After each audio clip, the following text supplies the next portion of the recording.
ఇప్పుడే జీ5 app download చేయండి. చూడండి మీ ఫేవరెట్ టీవీ షోస్ ఎప్పుడైనా ఎక్కడైనా. అది కాదు శ్రీను, వద్దు, నాకేం చెప్పద్దు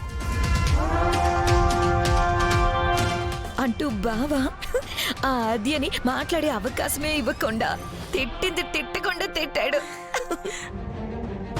మన చారు జరిగింది జరిగినట్టు కళ్ళ కట్టినట్టు ఎంత బాగా చెప్పిందో చూడదునా. నిజంగా నా కొడుకు ఆద్యని ఇలాగే తిట్టాడా? ఇలాగే తిట్టాడు. ఇప్పటిదాకా మన ప్లాన్ ఏది వర్కౌట్ అవ్వలేదని బాధపడేవాళ్ళం కదా. ఈసారి నీ ప్లాన్ మాత్రం సూపర్ గా వర్కౌట్ అయింది అత్తయ్య.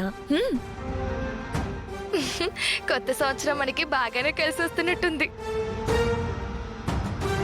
అంతా బాగానే ఉంది కానీ బావకు ఉద్యోగం రాలేదు కదా, అదే బాధగా ఉంది. ఉద్యోగానిదేముంది, అదొక్కటే ఉద్యోగమా ఏంటి? అది కాకపోతే ఇంకోటి వస్తుంది. నా కొడుక్కి దానికి మధ్య మంట పెట్టాలి అనుకున్నాను, అది జరిగింది కదా. దాన్ని చీకొట్టాడు కదా. అందులో డౌటే లేదు, నువ్వు ఊహించిన దానికన్నా ఎక్కువే తిట్టాడు. ఓ, అది చాలు మాకు. మనం ఎప్పుడు ఏం ప్లాన్ చేసినా అది అటు తిరిగి ఇటు తిరిగి చివరికి మన ముగ్గురులో ఎవరికో ఒకరికి దెబ్బ తగిలేది. అలాంటిదే మొదటిసారి మన ప్లాన్ వర్కౌట్ అయ్యింది. ఇన్నాళ్లకి ఎదురొచ్చే కాలం పోయి కలిసొచ్చే కాలం వచ్చిందన్నమాట. మనకన్నా అత్తయ్య పట్టు వదలని విక్రమార్కుల్లా ప్రయత్నించి ఇప్పటికి సాధించావత్తయ్య.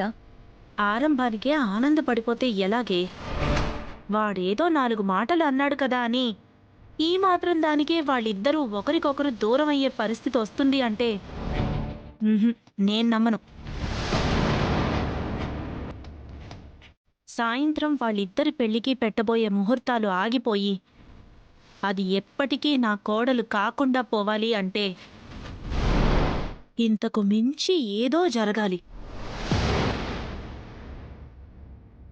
జరగాలంటే ఇప్పుడు వాళ్ళిద్దరి మధ్య రాజుకున్న నిప్పుని భోగి మంటలా మండించి అందులో ఇంట్లో చెత్తని వేసి తగలబెట్టినట్టు ఆద్య మీద నా కొడుకు పెంచుకున్న ప్రేమని, అది నా కొడుకు మీద పెంచుకున్న ప్రేమని మార్చి మసి చెయ్యాలి. వాడి ముందు దాని పేరెత్తినా కూడా ఊరుకోకూడదు. నీ ఆలోచన బానే ఉంది కానీ నువ్వు అనుకున్నట్టు జరగడం అంత సులభం కాదత్తయ్యా.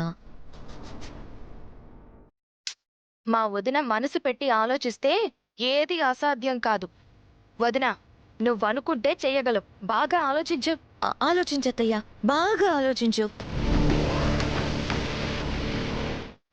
వదిన, నువ్వనుకున్నట్టు నిప్పు రాజుకున్నాక మంట పెట్టడం పెద్ద కష్టమేం కాదు. ఆలోచించు. ఈ దెబ్బతో మనకిష్టం లేని ఆ ఆద్య సీను జీవితంలో నుంచి అవుట్ అవ్వాలి. మన చారు ఇన్ అవ్వాలి.